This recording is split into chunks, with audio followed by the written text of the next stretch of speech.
Happy Saturday, guys. I'm so excited to be here. It is a fantastic, fantastic culmination of a wonderful week, an amazing month of Hispanic Heritage Month. So, thank you so much for being here. Please let us know in the comments where you're tuning in from. I always love to hear which side of the world, which country, which city you're representing. So, as always, I'm from El Salvador, so that is where my cultural roots come from. But my home has been Houston, Texas, so I'm always going to be repping those two places.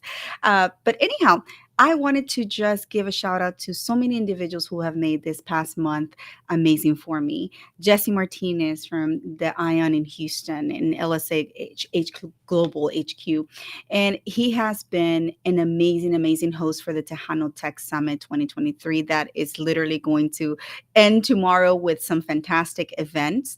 And so, right after the show, it's like, I have to go run. I've been solicited in so many different events, but that is the beauty of it. I love doing that because it shows that we're coming together as a community, shows that so many different industries, technology, healthcare, business, leadership, everybody is coming together for one purpose, and that is to uplift the Hispanic name, the Latinos worldwide. And today is no exception. I am super excited for the two amazing individuals on this panel today because they represent the heart and the resilience that embodies the Latina woman. So, without further ado, I guess we're going to run the intro and we're going to go right into it. So, producer extraordinaire, let's go ahead and run the intro. Hey y'all, welcome to my corner. This is your girl Raquel, aka Raki. Step into our world of connections where I'm a proud Hounds of Business Pack leader, which is a community of entrepreneurs committed to sharing positivity, growing together, and never forgetting to inject some fun. Get to know amazing people in this safe space, so come and join me in my connection corner.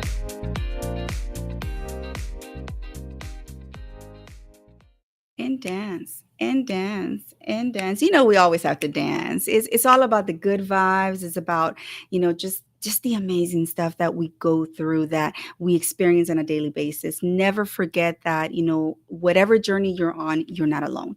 We're here together. We can walk this journey together, and you can always reach to the side and find a hand to hold. So shout out to one of the sponsors, and I'm actually wearing one of this merch, Walking Tall. Shout out to you all, Chris Malazewski, Todd Levin, and Dr. Vanessa La Rosa for putting together this amazing effort for mental wellness and mental health. So raising awareness. So, oh my gosh, who's popping up? I want to definitely, shout out Kenny D. I love you. Thank you. I am still waiting for my sweet potato cheesecake, though. You said it's coming. I don't know when, but shout out. Thanksgiving is around the corner. So I'm hoping that at least I will get it by then. Hello, Brother Steven. Thank you so much. You always show up and support. I love you guys. Shout out to the Hound. You guys have been doing so much this week. It's ridiculous. Everybody's been doing so many things, so many live streams. Shout out to CJ, Dr. Constance Leland with your global summit. Oh my God. I don't know how you do it. You have like 7,000 courses, 3,000 degrees, and you still manage to put this together for the audience, for your, just the amazing individuals that you have on there. So I love it. Lion Flood, hi. First time seeing you here. Good morning and welcome. Thank you so much for your support. So anyhow, just like I said, just let us know where you're popping in. Take this opportunity to connect in the comments. This is, after all, Connection Corner, and specifically named it like that because this is the idea is for you to network, to get to know individuals in the comments, possibly network. Don't lead with transaction, though. Do not pitch lap. That's not what this is about. This is to actually get to know the individual, the person, the human behind the tie, as I always like to say, the suit and tie. But anyhow, so before we begin with the ladies, I definitely want to shout out some individuals who make this show a possibility. So not sure if it's somewhere there. Hi, India. I know it's like late for y'all over there. It's like 10 p.m. already. So thank you so much for tuning in. So yes, let's go ahead and shout out a couple of our sponsors who I'm very grateful, eternally grateful that they keep supporting my ins and outs of this program and everything with my mission. So shout out to Tausi Brands, Janice Shokran. I know you're traveling all over the world doing so many fantastic things with Tausi, and I love you. Thank you. I don't have the product with me today because I'm traveling, but just know that it is an amazing pillowcase that it supports back, it supports your neck, and there's a discount code. If you use Hounds, it gives you, I believe, 10%, 20%. Man, I forgot from all the offers that she has. I already forgot. But yes, reach out to Janice Shokran and Towsy Brands. You will not regret it. It's been life changing for me, life changing for so many other individuals. And it's not just for elderly people, it is for everybody. Everybody can use it. All right, and the next one, as I mentioned, my dear brother Mike Asherbrenner with the Hounds of Business community. If you have not heard of the Hounds, where have you been? No joke. We are everywhere on LinkedIn. We are definitely trying to make our mark in this world in a positive way and impact the world, contribute as much as we can. We're a community of passionate and just amazing people, professionals, entrepreneurs that you can think of any industry. And if you don't have a community, if you haven't found that little space where you can feel you're supported, you're embraced, well, here we are. So reach out to one of us in the panel, reach out to Syya, reach out to Mike Asherbanner, or anybody who calls themselves the Hounds, so that we can help you on your journey, whatever journey that is. So reach out. Thank you, Mike Asherbanner, for being a wonderful sponsor of Raquel's Connection Corner.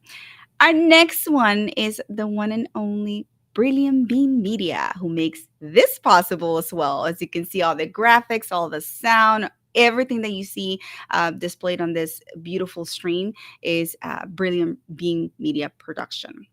And thank you to my producer, Syya Yasser Torrat. Without you, I would be completely lost. I don't know what to do. I'm learning so much from you. So thank you, thank you, thank you for being such a supporter of this mission of mine. The next one is the season 2 of Caregiving Worldwide show. If you haven't checked it out, you have to check out. We're going to put a QR code later on to send you directly to all the different shows that will be streaming on the RHS TV. If I got that correct. Yes. Shout out Tracy Lamb. Thank you so much for the opportunity to work alongside of you with the partnerships and collaboration in changing the face of how caregiving is delivered and seen internationally. As you know, with the elderly population on the rise, we definitely need to become informed on the resources that are out there, healthcare wise, physical, for mental, for psychological, everything. You will find it in the Caregiving Worldwide show and network. Yes, those are two different things, and the network is the one that oversees everything. So you will have a one-stop shop with all the things caregiving that you need. So shout out Tracy Lamb, and thank you so much for being a proud sponsor. And the last one, as I mentioned, is Walking Tall.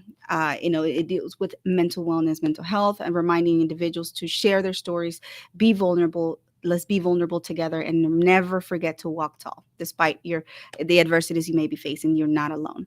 So, all right, y'all. Well, how about, man, I stuck to time this time. I really did. I'm proud of myself. And Sia's not here. Yeah, she's in the back. She's in the background, but she can't talk. I put tape all on her mouth, so no. I'm joking. I'm joking. I love you, Sia. Thank you so much. So, with that, there she is. Yes, she's on mute. She's a mime today. She was just like, no, Raquel, I don't want to talk. You can talk and lead it. But anyhow, thank you guys. I want to send a shout out to everybody who has reached out to me, and I haven't been able to get back to you, but I will next week once the festivities for Hispanic Heritage Month, calm down. Culminate, even though that does not mean that we will stop our efforts. And what I mean by when I say that is we love, just we enjoy talking to people about our culture, educating individuals about our heritage, about just our different roots. Even though we are sometimes lumped as Hispanics in general, Latinos are the same, they're all Mexican. No, that's not true. We are very unique and different in so many aspects, but that is what makes us even more enriching. So I always take the opportunity to educate individuals if they have a question. How different is El Salvador culture to Mexican culture to Cuban culture? There are so many differences, and you can start with food, music, customs, celebrations, beliefs, religion, not to get into politics, but there are so many aspects that really differentiate us from one country, one Hispanic or Spanish speaking country to the other. So, but that's why this topic today was very important for me to cover, because we don't have many Latinas talking about their experiences in the U.S. military, or in the armed forces, however your preference of choice is word. But I wanted to highlight, because I admire these two amazing, fantastic super women, and I wanted to get their points and perspectives on their journeys and how, moving forward we can empower Latinas to be the change, to be part of that positive impact that we're trying to contribute to the world. Because, as you know, Latinas, we are a force to be reckoned with, but we just need to unite and, en la unión está la fuerza, como dicen.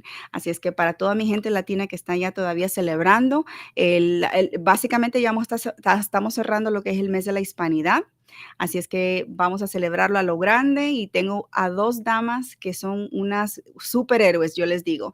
Entonces, without further ado, let's go ahead and get the ladies on stage. Welcome, please, Marine Officer Sandra Gonzalez and Army Officer Erika Santillano Dent. Welcome.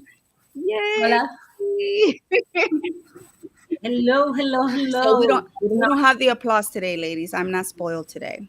Miss Syya is not spoiling me today. Usually we have an applause, but y'all can do it at home. I'm so excited, ladies. Thank you so much for taking time on this beautiful Saturday morning to be here with me, and to come share with the audience, what it is to be Latina, what it is to be a hero that serves the country, that really goes above and beyond the call of duty. So let's go ahead and start introducing your name and what do you do and where are you from? Sandra, go ahead. Well, good morning, buenos dias. What an absolute honor it is to be here, Raquel.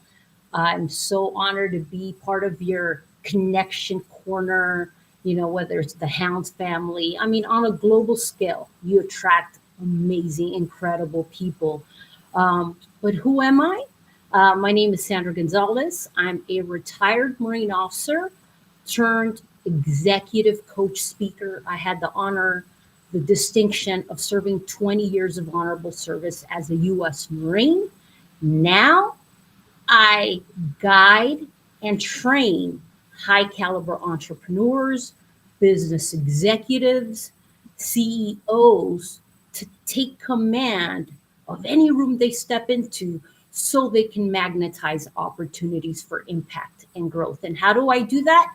I help them cultivate sexy confidence, which is this ability to master yourself and stay calm during stressful challenges and situations. Now, I'll leave you with this because we have beautiful Erika here that we need to introduce as well. Sexy confidence is a high performance attitude. It's this high performing state of mind that enables you to do just that, be you and take command of any room. But Erika's here. What an honor it is to be here. Thank you so much. Thank you.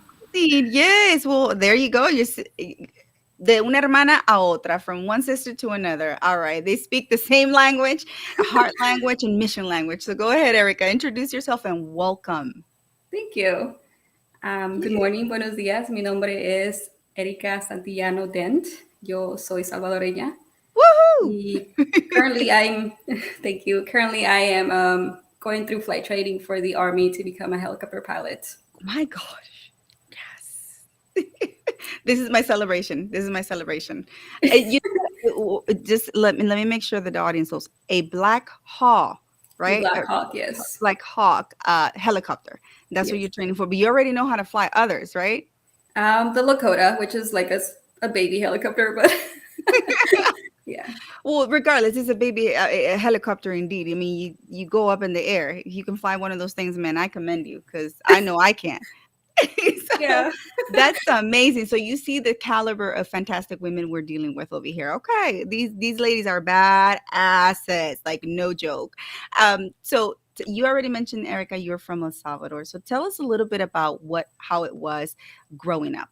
In our culture, because like I said, by the way, guys, Erika is one of my best friends from college. We went through so much together, and so it's I know her, but I definitely want her to share her story and what it was her, when she was growing up in El Salvador and here.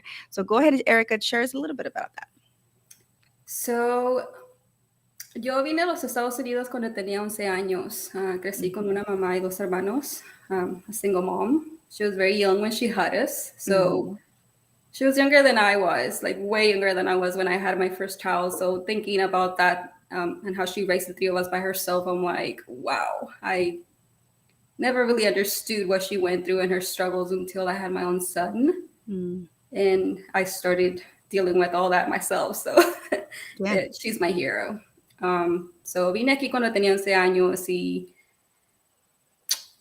todavía estaba mi mamá creciéndonos ella sola, mis hermanos y a mí. Y fue un poco interesante la vida aquí creciendo porque la cultura de aquí en los Estados Unidos es muy diferente a la de El Salvador, como tú sabes, Raquel. Yep. Y Mm-hmm. yo vengo de una familia que no es educada. A mi mamá fue al segundo grado, ella apenas sabe leer y escribir. Mm-hmm. Y nadie en mi familia había terminado la secundaria ni nada de eso, nadie aspiraba a ir a la universidad o sea, yo fui la primera que decía, ¿por qué no? Yep. ¿Por qué yo no puedo ir? Porque yo no sabía nada de eso y tuve la suerte de encontrar mucha gente que me pudo guiar a cómo poder ir a la universidad y es ahí donde conocí a ti. Yeah.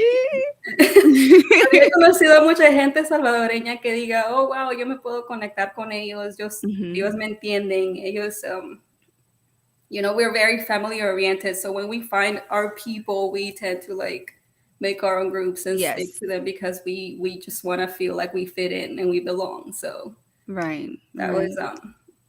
it was a very big culture shock for me coming here so young, and I've been here for more than half my life. So I feel like even though I try to go back as often as I can because my Mm-hmm. mom still lives there, I feel like I have become more Americanized than anything. But Okay.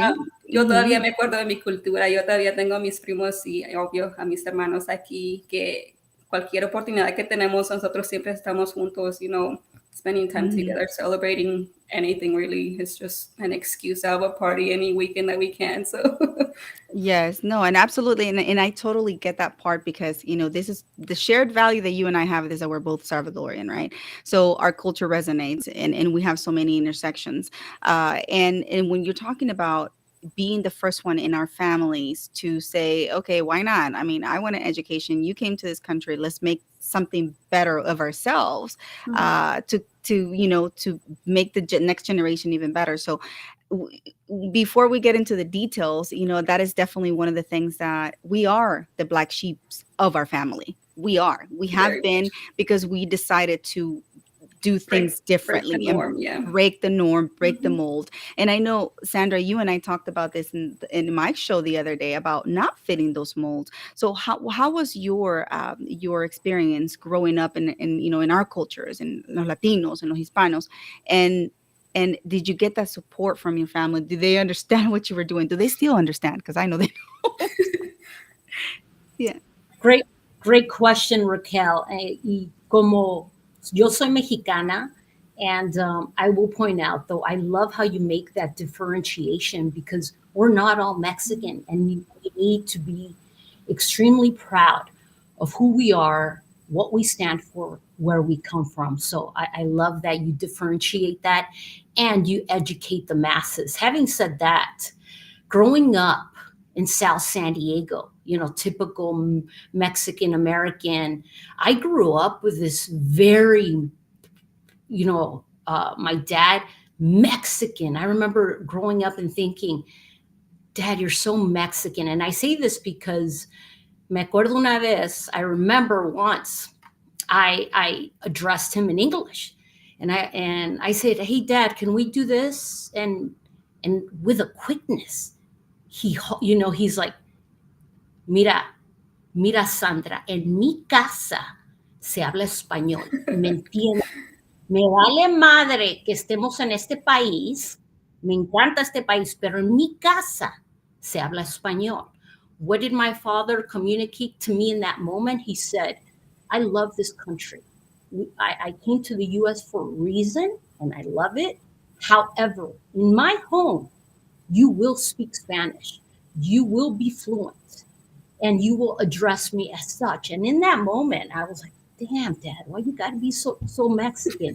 But because I grew up a tomboy, I'm still a tomboy, and I grew up very competitive, and I noticed there was like my mom was like, "Mija, you know."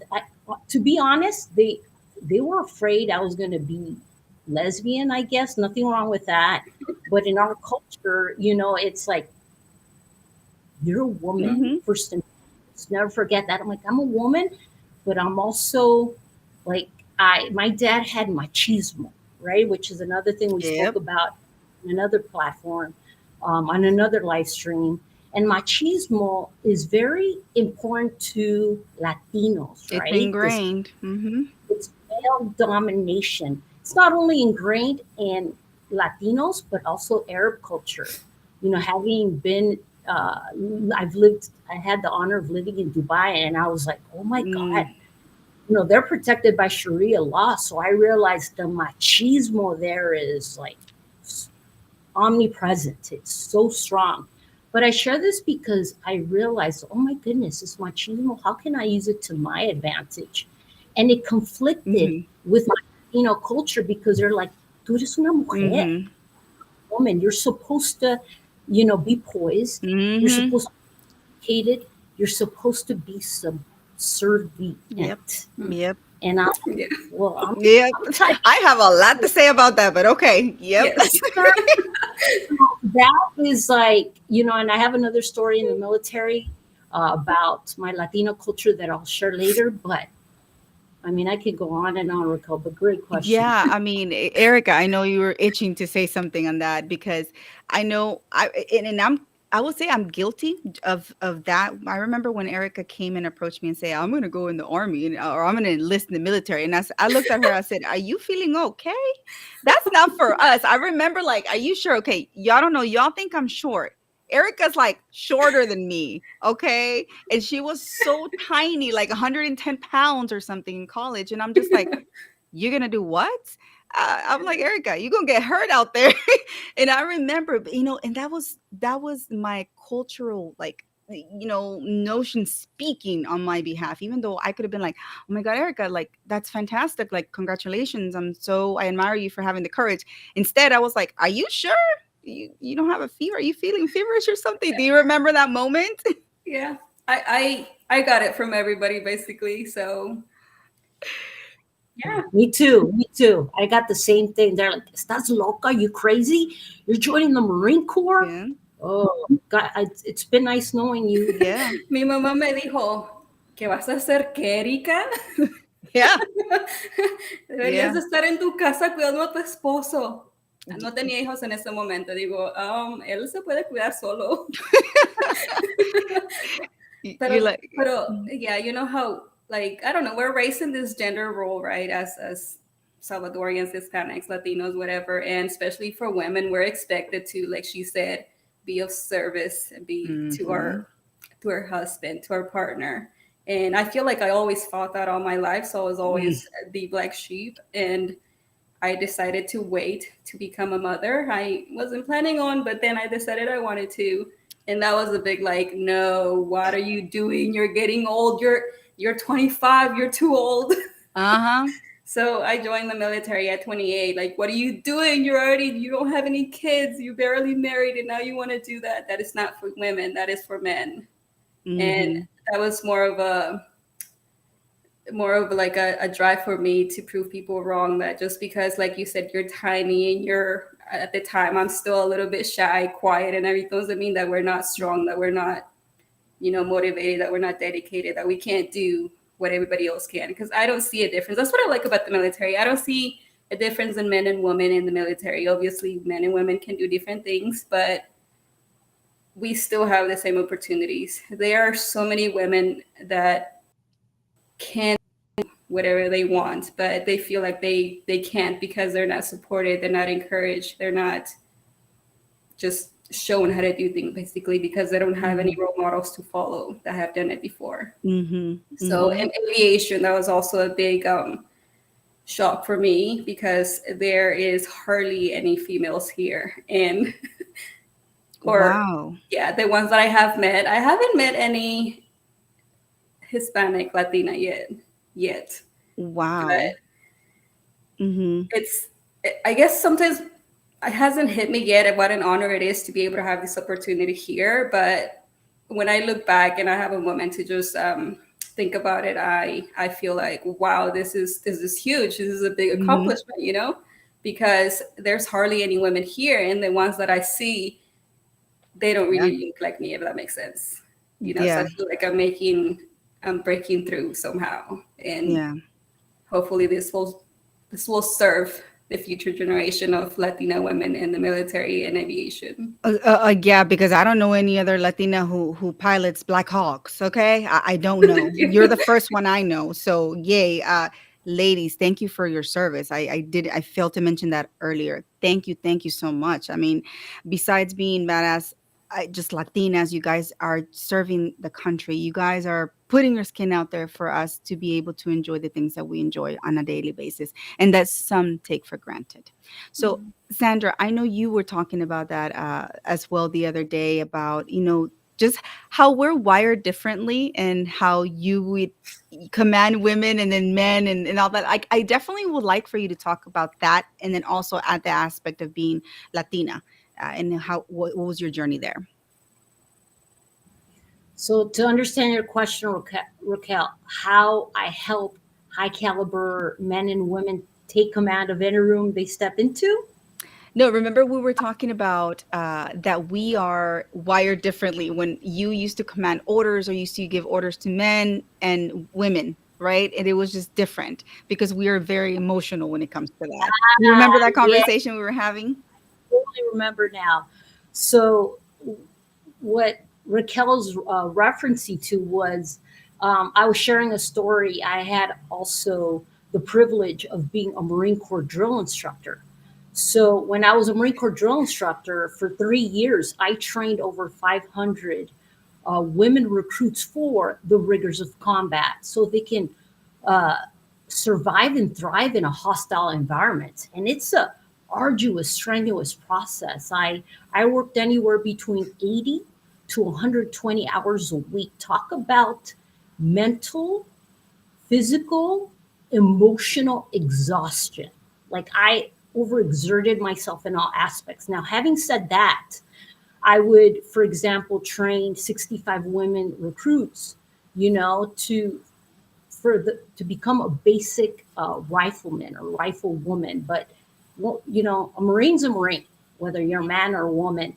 But I was talking to Raquel about this, sharing that it's so much easier to give a male recruit a direct order. So I would say than a female, because when I would give a female, when I would say, hey, recruit, you're going to take that M16A2 service rifle, you're going to shoot it down range. Do you understand that?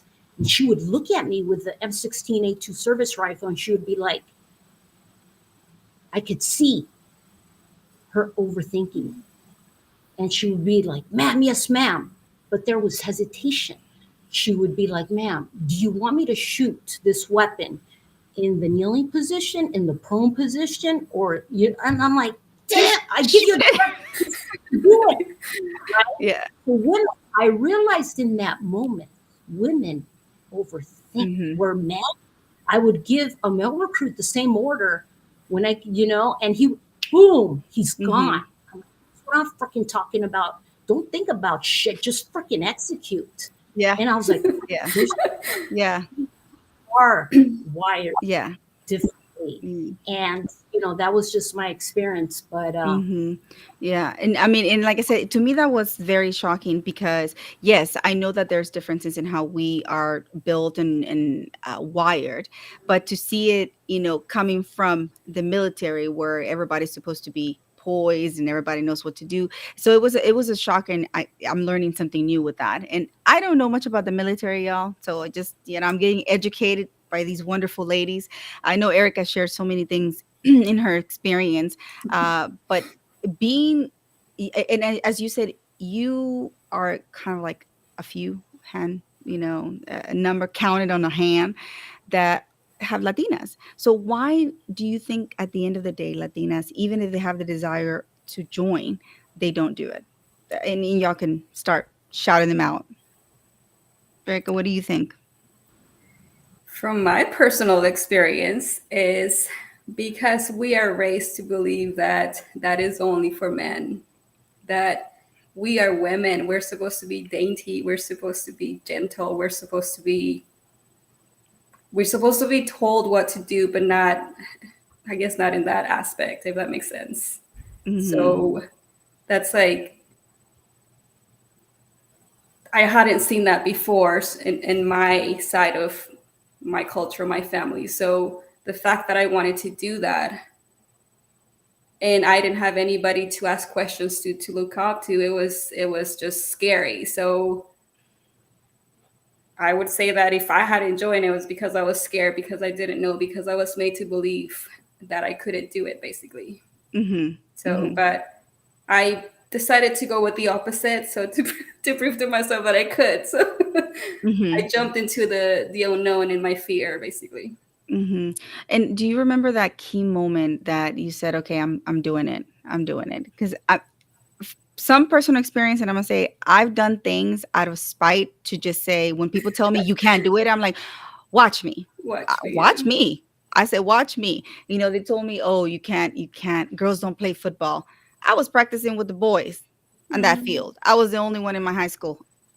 I was in that field. I mean, but what I'm saying is, did you have that key moment where you're like, I'm gonna do it, and I'm not, backtracking? I did. Again, I was 28, so that's in the military. That is pretty old. You're 28. You want to join the military? Why? Like more than half your life is already over. So what are you gonna give the military, basically, right? Wow. So I just felt like I just kept getting so many no's, so many, you can't do this. Why would you want to do it? And I just got tired of it. So I said, I'm gonna do it. And Mhm. even if I don't make it through, I at least tried it. So I wouldn't know otherwise if I don't go and do it.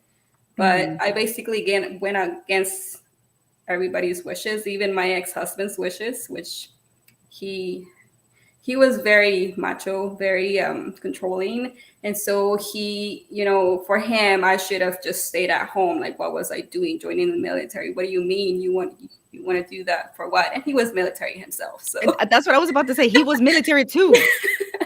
yeah, so that was pretty interesting. So I almost felt like um, my strength within was suppressed in that phase in my life. So I one day I just decided this was it, and I went to the recruiter and I signed up and I did everything that I had to do. And the date to ship off the basic training came, and I drove myself to the office, Imagínate. and I had somebody else pick up my car, and No support.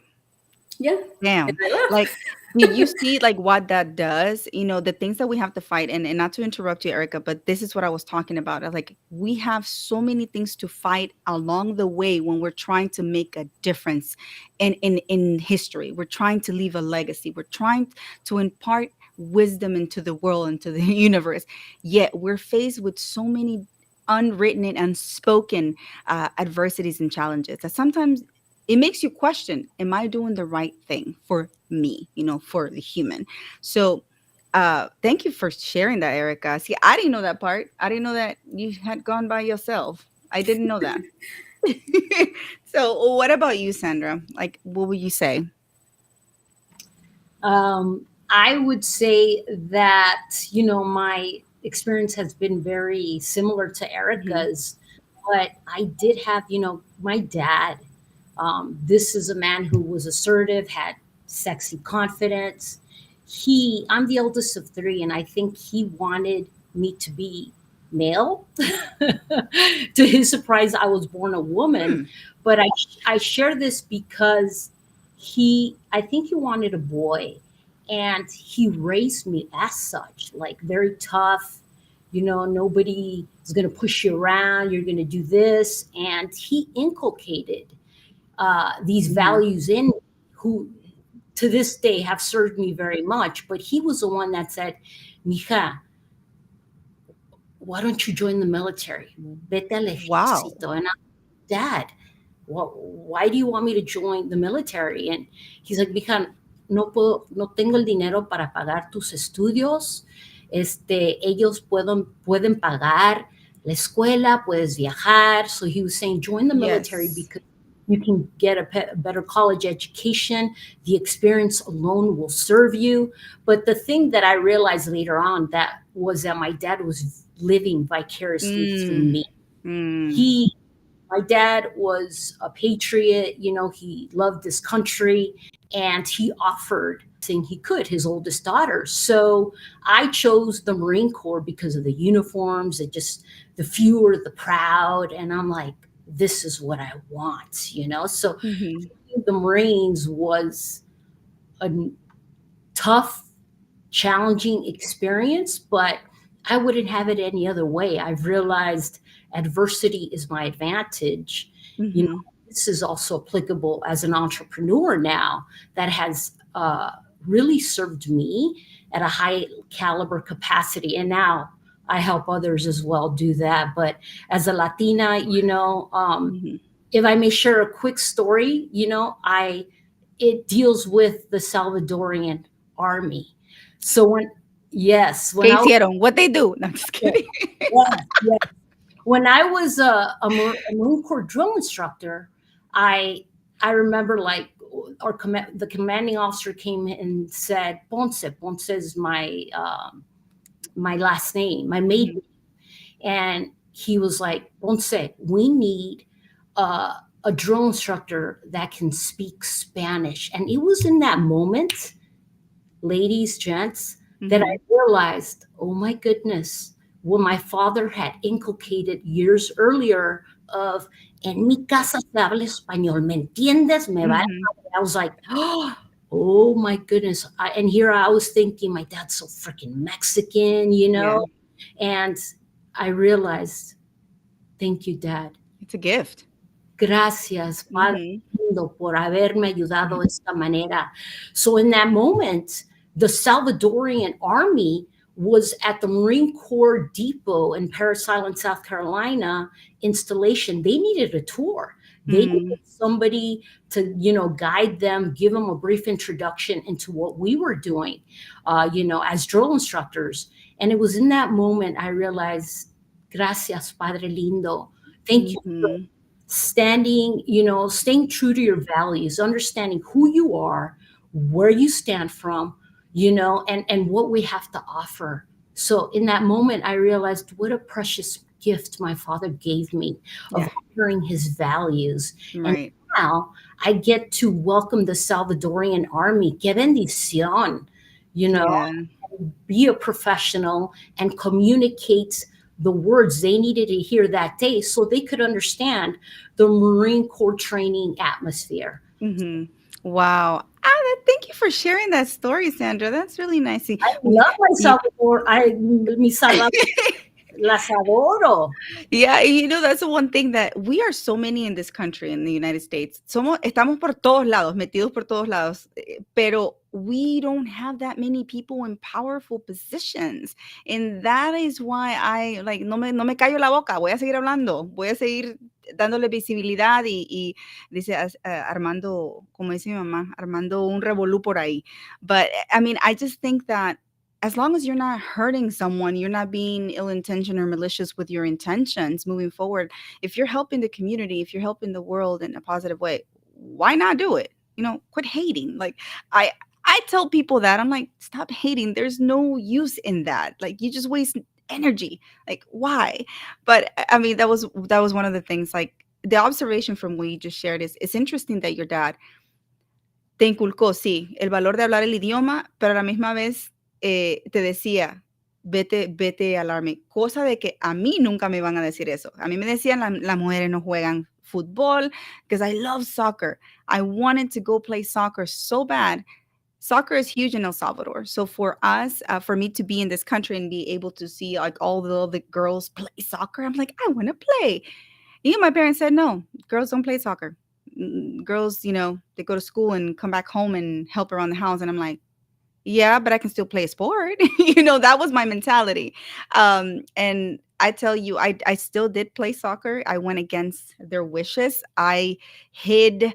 I enlisted a couple of friends to help me kind of hide. I was staying. What I would tell them is I was tutoring What helped me is that I was a good student. I was a straight A student. I was very, I was an honor student. So they didn't have much to say.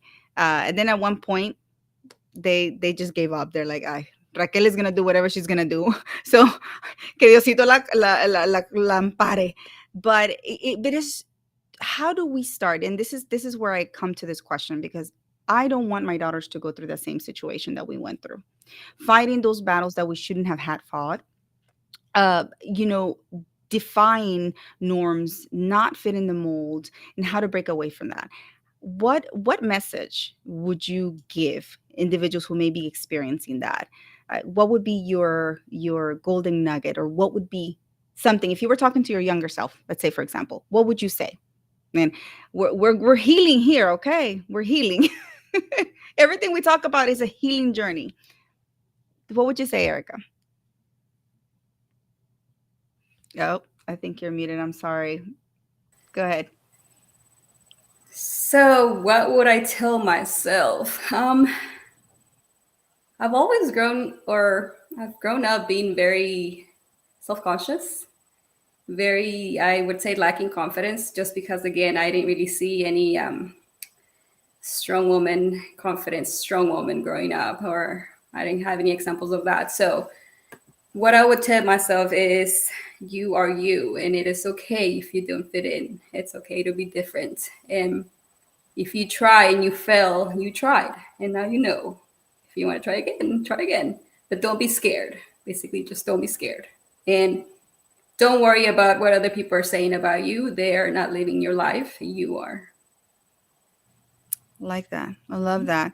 Yeah, and yeah, it's, it's one of those things, Erica, that we went against wishes from our Mhm. families, from different members of our families, not just, everybody had something to say. Let me just say that. Everyone had something to say, but not everyone was willing to extend a hand, lend help, or do anything. They were just bystanders that had a lot to say, and Negative not in a things. Yeah. constructive way. And I'm Yeah. just like, Mhm. "Váyanse de aquí." And just Mhm. sáquense. Like that. It came to the point where I was like, that's it, no more. Like, I am Yeah. not listening. I'm shutting everything out. And como el caballo, viendo para enfrente, right? Yeah. Es la verdad. And what about you, Sandra? Beautiful input from Erica. I would say for the woman or man, it's applicable to both, who's on the verge of possibly joining the military, you're Latino or what have you, you need to make a decision.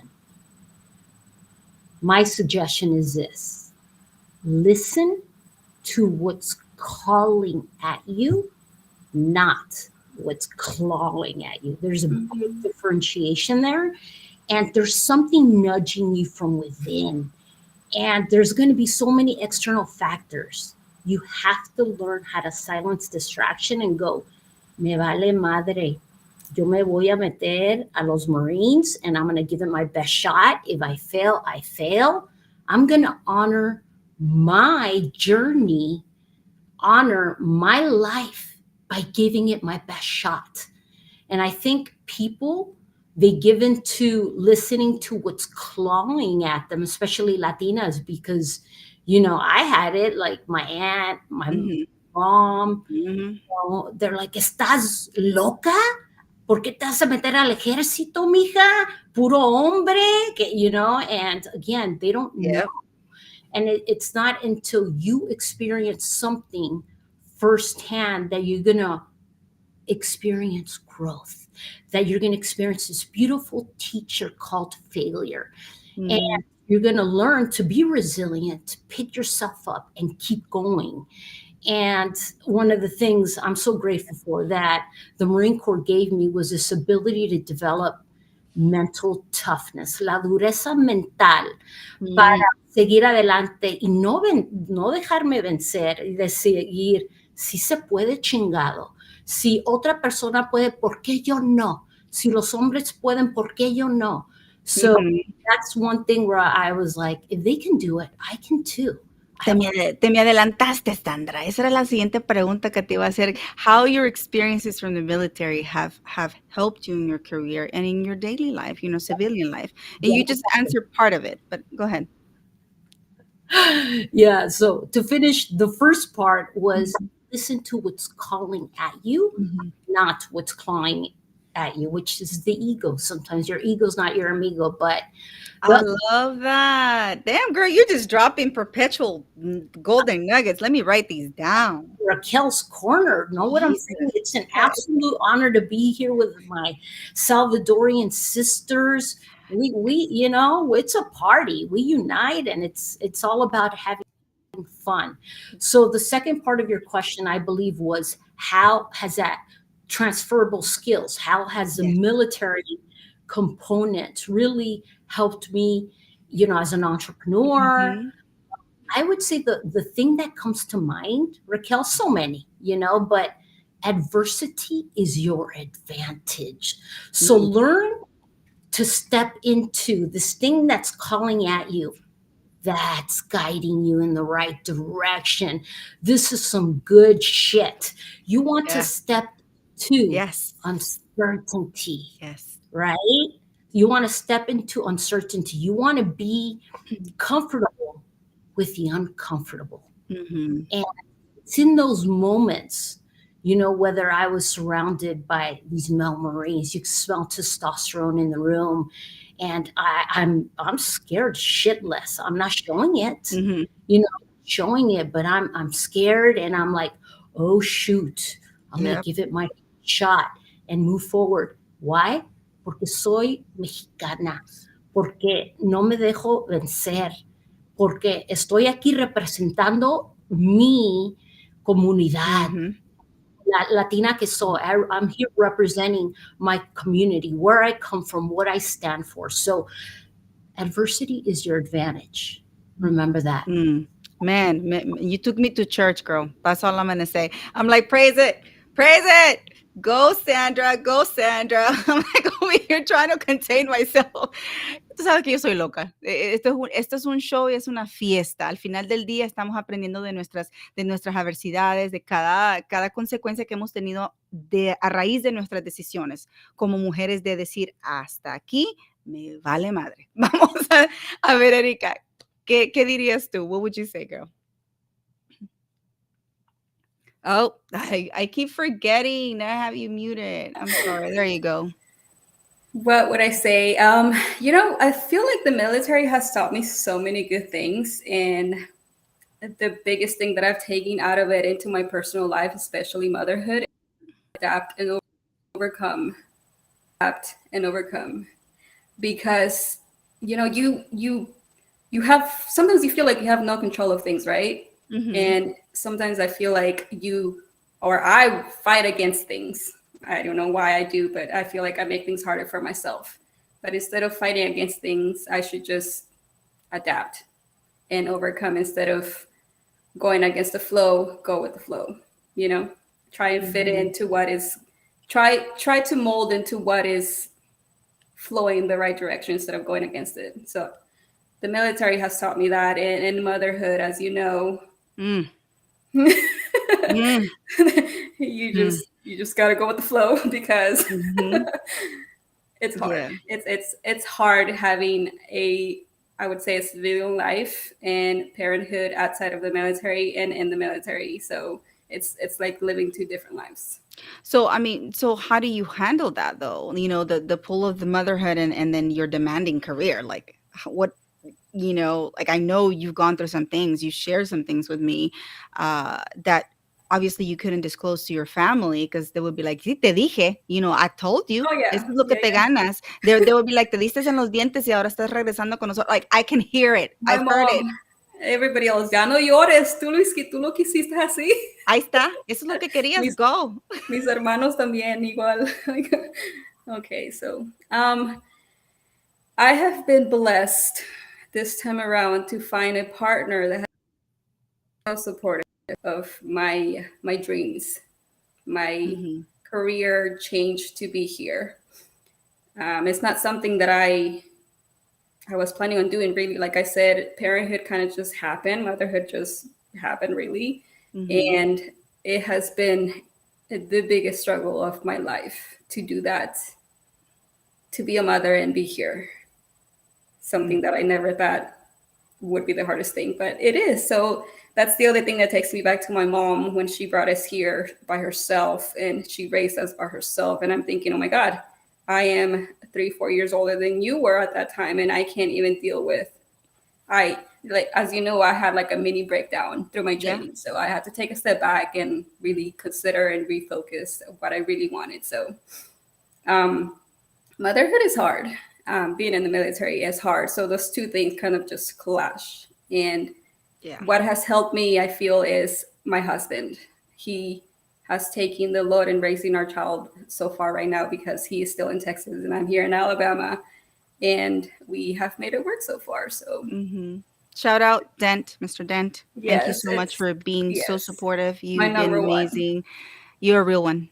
You're I remember the first time I met him and I was like, okay. But yeah, Yeah, but but if it wasn't for him, I feel like I wouldn't be here. I yeah, wouldn't be here, to be honest. yeah. Well, and that goes to show that whenever we as Latinas have a supportive, well, that goes in general, I guess, a Hmm. supportive environment, an ecosystem that is really nurturing, we are unstoppable. Hmm. We are invincible. We can conquer the world. But it goes back to the basics of really honestly believing in yourself, standing your ground, and having that reliable support to Hmm. guide us right through the toughest challenges. Sandra, I know you have beautiful kids. They're already grown, right? I don't know how because you just look shy of like 20, but how was it for you navigating motherhood and also being in the military as a fantastic, phenomenal, officer? Thank you. This, without a doubt, was the most challenging aspect for me as a woman, as a Latina, especially because of our values. My oldest is a veteran, by the way. She served 5 years of honorable service as a U.S. Marine. She's studying psychology. She's in North Carolina. Extremely proud of my oldest. My youngest is a junior at UCSD. So I'm extremely proud of my daughters. But when I was in the Marine Corps, I had to figure out equilibrium. How do I balance being a mom? I felt pulled. I'm like, this is hard. It's like if I didn't have family, I would be a badass Marine officer. At the same time, if I wasn't a Marine officer, I'd be a badass mom. So how do you find equilibrium? You just give it your absolute best. And it's tough.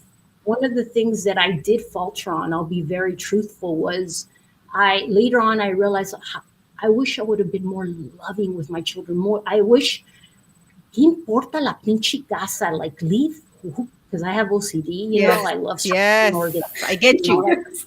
Yes. right? And I'm like, my home had to be impeccable and this BS. Who Yeah. cares?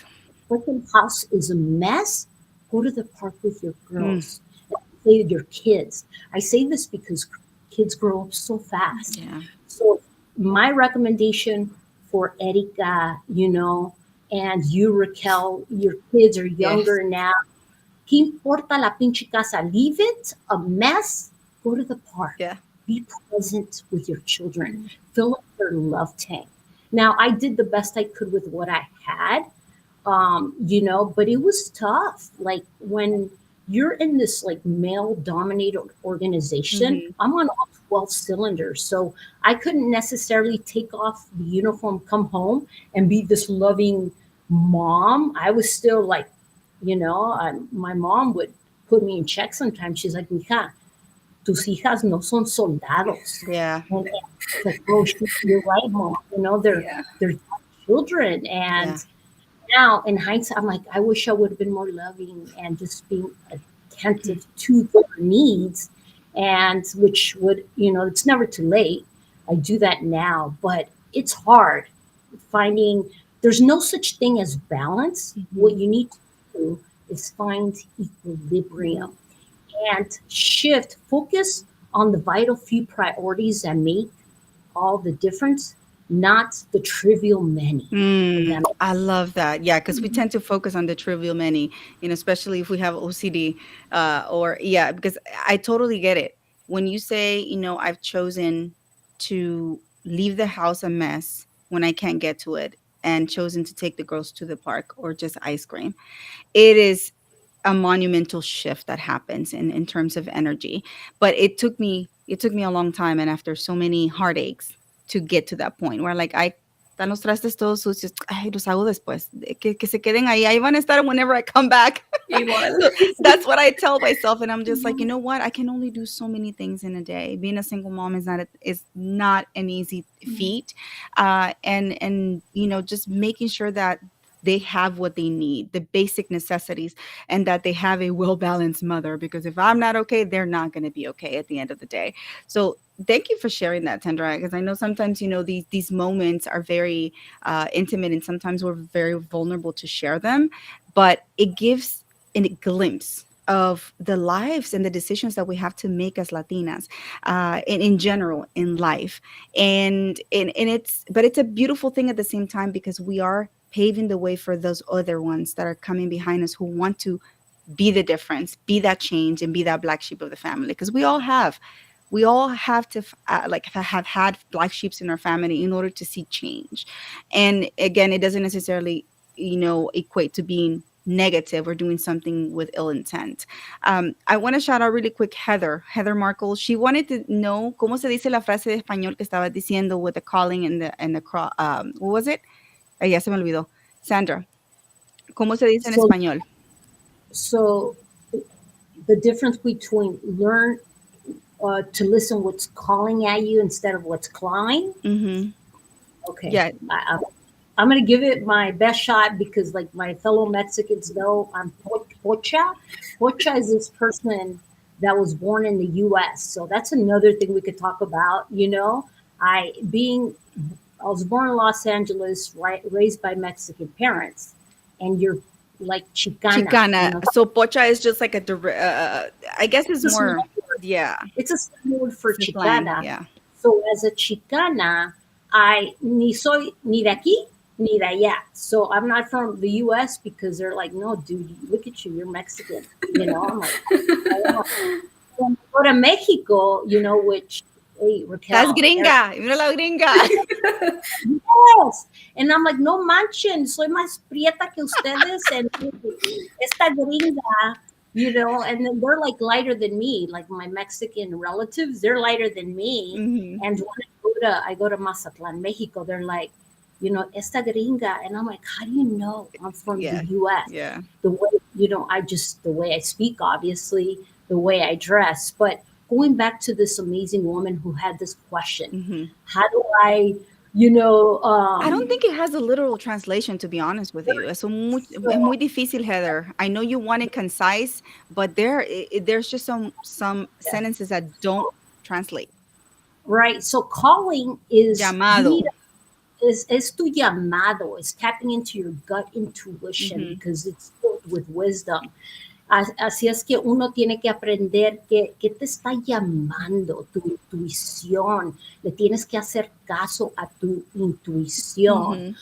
Flip side, clawing it's this ego. It could be external distraction. It could be other toxic people. You got to dismiss that shit and say, no, I'm staying true to myself. Hmm. Silencing distraction. So in español, it could be es tu ego, tu ego, or I Sí, don't, sí, hay que aprender a ¿cómo se silenciar los ruidos innecesarios. exactamente y decir, no voy a escuchar esos ruidos que no hay beneficio, Exacto. hay que mejor me voy a enfocar en lo que yo quiero hacer en esta vida y seguir adelante. Hmm. There's no, yeah, Yeah, great I love that, Heather. I hope we were able to get that for you, because some people just love when we just roll the R. Siempre quieren. Can you teach us how to roll the R? Mark Reed, behave. Cálmate, mi amigo. So he's girl. I had to wear an Alabama shirt because I lost the bet to him. He's Alabama. He's a roll tide. Roll tide. See, I said it again. Jesus. Mark, that was for you. So I wore an Alabama shirt because I lost the bet to him last week. And Mark is saying, ¿Cómo se dice chingona en inglés? Badass. It's a badass woman. Chingona. There we go. But ladies, I know it's coming to a close. I know I told I told you guys that I was going to stick to time because I know we have so many events to get to. But one of the things that I wanted to ask before leaving is, what is your vision for our Latina sisters moving forward in the future? Like, what would you love to happen for us to feel included, to feel seen? Because that's one of the few factors that, that really hinders our success, or our journey to be less tumultuous, I should say, to success. So what is your vision for us Latinas moving forward in the next 20, 30 years? And either of you, no hablen a la misma vez, por favor, okay? What would you say, Erika? I feel like the opportunities are there. I feel like Latina women are just not encouraged to take those opportunities because we are afraid of breaking the norm and looking like failures, if that makes sense. My biggest thing for me is failing and seeing and proving people right what they thought that I was going to fail. So Mm-hmm. I feel like Mm-hmm. we need stronger role models like yourself and Sandra, who are out there speaking for us Thank and you. encouraging us to step out and take risks. So, and be confident in ourselves and in our abilities. We need more of those. So I feel like this is great, and I'm so proud of you, Raquel. And I'm proud of you for having the courage. By the way, y'all, full disclosure, this is Erica's first live Yay! ever, and she's done phenomenal. So I applaud you. Thank you so much for choosing this channel to be your first experience. And I hope no te hemos traumado, girl, that you'll come back and you'll have more confidence to really put forward that message that we must all hear. I always keep going back as to why no me callo la boca. Siempre estoy hablando, diciendo, contando de mi historia. I'm always telling my story because I think it's so important. So many other souls out there, they feel like their story doesn't matter, Mhm. right? And they just bury it. And I'm just like, no.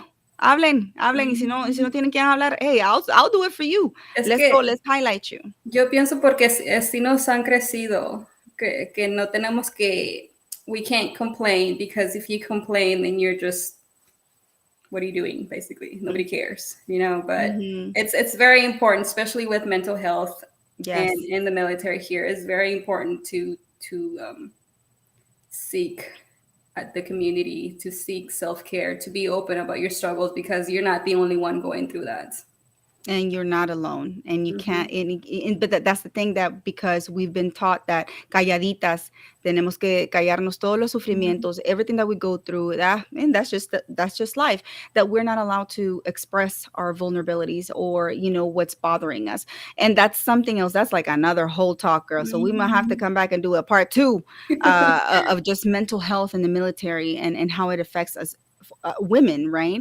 Mm-hmm. So having said that, Sandra, what would you say? What is your vision, in the next 20, 30 years for our Latina sisters? Inclusion, and how do we experience more inclusion? I would say, ladies, this is your entry point.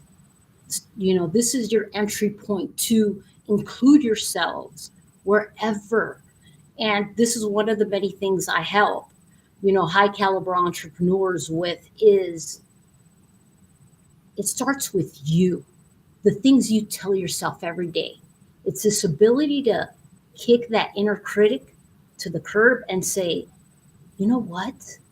I belong in this room. And it's one of the things that I had to coach myself on. As I remember, there was an executive, conference room filled with generals. And I was intimidated in that moment. But when I made that decision, that switch, and my dialogue was this: I belong in this room. It starts with us, ladies. The boundaries we establish within ourselves, the dialogue we give ourselves. That self-talk is crucial to inclusion. And what you say, what you think about, you bring about. And that has really enabled me to take command of any room I step into and magnetize opportunities for impact and growth. So that's what I envision for Latinas, because two Latinas happen to be my daughters. Yes. You know, Girl. our kids. I know your beautiful daughters, Yes. It's like I have two Latina daughters who I'm extremely proud of. And what do I tell and share with my daughters? Guess what? Boo, Mm-hmm. belong in this room. Doesn't matter whether, I was in the Middle East. I would step in there and say, I belong in this room. Mm-hmm. Doesn't matter if I'm in Mexico. Yo pertenezco Mm-hmm. Mm-hmm. y voy a comunicar lo que tengo que comunicar desde mi corazón. So inclusion starts with you. Amen, man. I'm telling you, I think I'm gonna have to like go do a cleansing or something because I've been so inspired. Me voy a tirar al mar y hacerme que de espalda 3 veces. What do they say? To I cleanse? love you. I love you. I just think it's so cool though because we don't get to have these conversations, and these conversations are candid, but as candid as they are, they're needed. We Mhm. have to have these conversations to start breaking those societal norms, those generational curses, as I say, those cultural anchors that have held us back for so long, and for us not to be able, not to feel guilty that we're you know pivoting and we're doing things differently than how generations have been doing it for eons. But to me, the takeaway from this is, besides knowing that you guys are badass women, son chingonas, and I respect the fact that you stuck there. You paved the way for so many of us to come and say it is a possibility. Mira que ahí anda volando los helicópteros allá. ¿Quién diría que una salvadoreña, a Salvadoran woman, 5 foot, right, will be flying such a massive piece of metal that is, one of the most intricate things in the military? Like, you know what I'm saying? Like, all those things que te digan de no hagas eso, to actually breaking norms, breaking barriers, and doing the hell out of it. As I would say, you guys are just admirable. Like, I'm in awe. I thank you so much, lady, for sharing your stories, for being vulnerable with us, because at the end of the day, if we don't tell our stories, somebody else won't. They really won't. Mhm. And so our legacy will just get buried. And that's not what we wish for our children, as Sandra was saying. So I wanted to leave, and I'm about to close the show because we already went over time, and I respect time. One of the things for me that I wish I had had back then was a mentor. I really wish I had a guiding star, a guiding light that would allow me to feel seen, validated, and that I was not crazy. Vacillating and toying with two different cultures, being bicultural, it was very, very difficult for me. And it's still a healing journey because I struggle with seeing my teenage self learning English and my adult self having realized so many different things, having conquered so many different things. I still default to that teenager struggling. Does that Mhm. make sense? So things like this further validate my healing journey, that I've done it. Lo hice y soy chingona. And nobody can take that away from me. Nobody can take the fact that I've done it. I done did that, and I still Yeah. continue. You know what I'm saying? I done did that, girl. Yeah. No, and so this is what my message, my parting message would be to all the Latinas, my Latina sisters. Que te valga madre. Mhm. Go do it. Yeah. Go do it. Do not care what other individuals have to say, especially if they're not contributing anything positive into your life. Follow your heart's purpose. Follow your heart's mission, because I'm telling you, the heart would not lead you astray. So I'll leave it with that, ladies. I love you so much. I respect you. I commend you. I celebrate you. This will be the closure of our Hispanic Heritage Month celebrations. Con qué más gusto y honor me da de celebrarlo junto a unas hermanas como ustedes. Las quiero muchísimo. To everyone in the comments, thank you so much for being here, for sticking around. Please go enjoy a beautiful, beautiful weekend. Be safe. Hug your babies, hug your family, call a loved one, let them know that they are not alone. Above all, do not forget to walk tall. Thank you, guys, and I'll check you out next Saturday. Thank you. Bye. Thanks for joining us, and I hope our chat inspired you to make a new connection. Please like and subscribe, and let's build a great community in our little corner where we get serious business done by injecting fun. Thanks for tuning in, and until next time, come back to Raquel's Connection Corner.